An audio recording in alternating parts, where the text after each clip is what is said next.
Welcome to another episode of The Hype, where we give you an inside look at Texas Tech athletics. I'm Nicholas Talbot. Me llamo Krista Pirtle. How is my Spanish? Awful.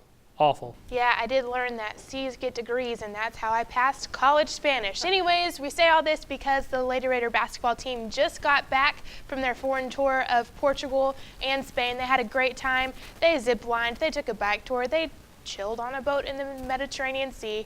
Pretty awesome, but they also came back with a 3-0 record. Well, the foreign tours are something that we really want to do. We want it to be a part of our program, something that we do every 4 years, and I think it's an important piece to providing the best experience you can for these young women.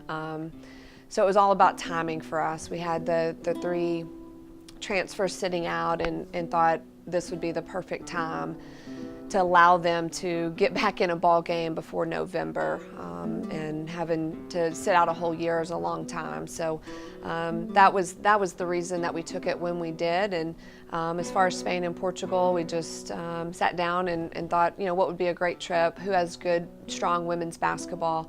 And that's what we decided on. I loved how we passed the ball. There were some moments that I just was able to sit back and really watch them play out of transition, play in situations, and make right plays. And it was just a lot of fun. I didn't call hardly anything. They played up and down. They figured out a way to really play well together in unison with multiple guards on the floor. So there were a lot of moments that I just enjoyed watching them make plays. I really loved the games. I know I'm the coach, but it was so much fun for me to watch them play. And I'm really excited about this team and the talent level we have and the versatility we have. I enjoyed really the entire itinerary. I thought we made the most of our time over there. We did bike tours in Madrid, which was a really cool way to see the city. I loved the boat excursion we took along the coast in Barcelona.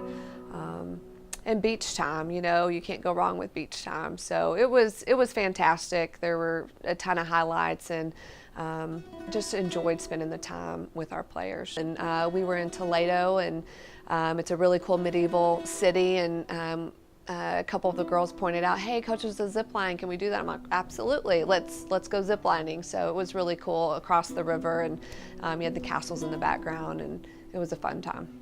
You know, they were up for anything. Jada's on a jet ski, and they're trying octopus and all kinds of different cuisine, and I just loved how open they were and how adventurous they were to experiencing something new. Matt went with me, and we took Weston, which was really special. I mean, he's 6.5 now, so gave us an opportunity to really spend some one-on-one time and time with the team, and he's reminded me every day we're 3-0, so he was excited and proud of the Lady Raiders.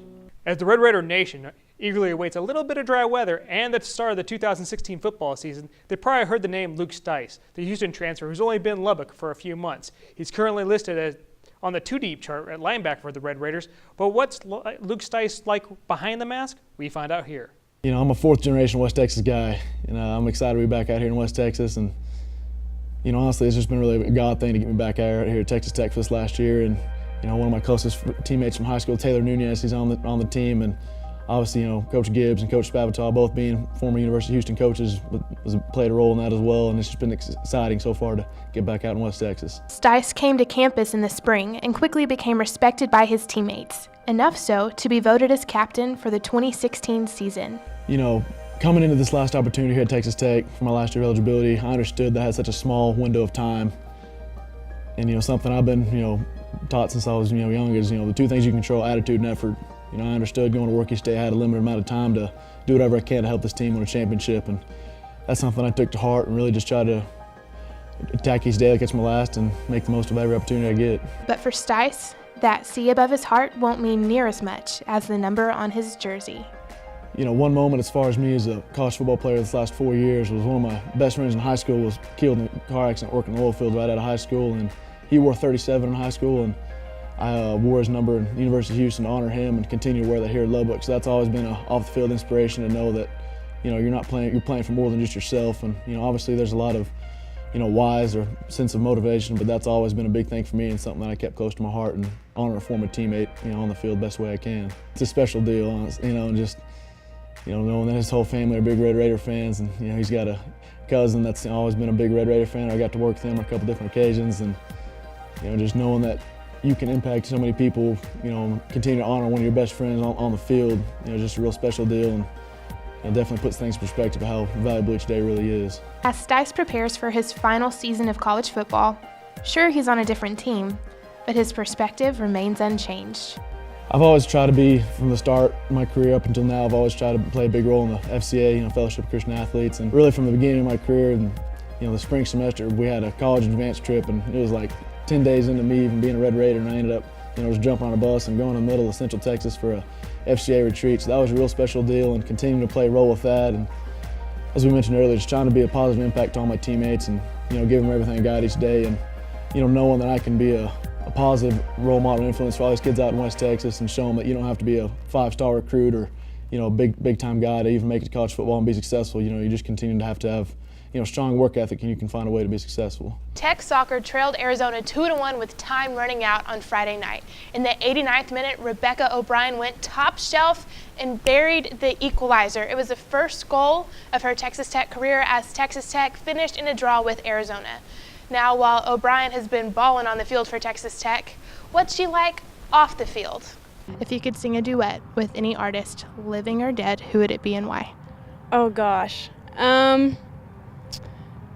Well, Christina Aguilera is fantastic, but she would make me look really, really bad. So, I guess I'm going to say Christina Aguilera. All right. Maybe get some lessons in there too. Yes, That'd be definitely.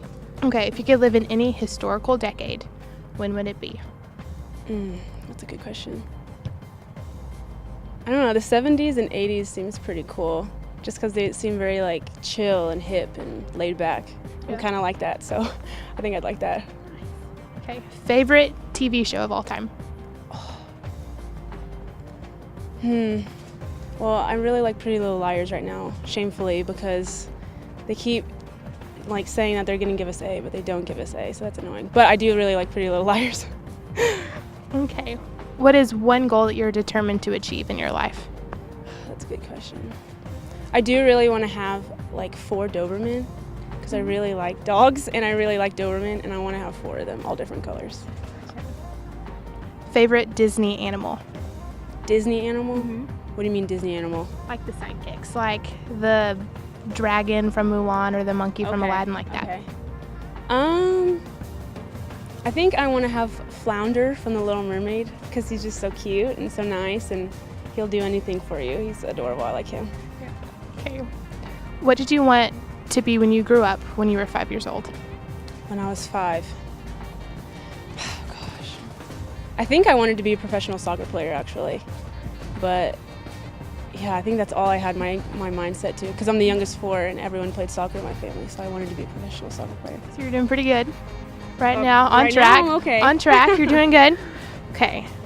What have you wanted to try but you haven't been brave enough to do it?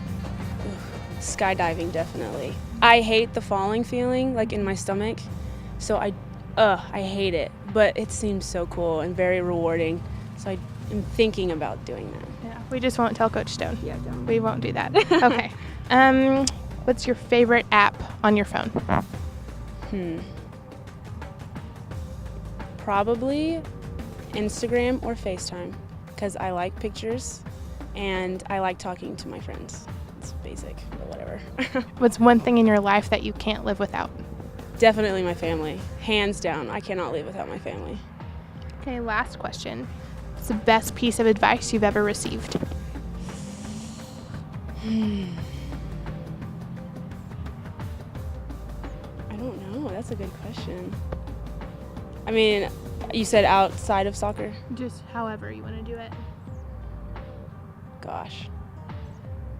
I guess don't put yourself in a situation you can't get out of. I don't know. I've used that a lot in my life, and so I don't know. I kind of live by that sometimes. Now don't forget to follow our social media accounts over on Twitter and Facebook. We didn't really get any questions for Rebekah this week, so make sure to follow those accounts to keep up with who is going to be asked the question and get those questions in, because you don't want to miss it. And that'll do it for this episode of The Hype. Don't forget to check out for all the action on Lubbock Online and RedRaiders.com, and try to stay a little dry out there. I'm Nicholas Talbot, and this is Krista Pirtle, and we'll see you on next week on The Hype.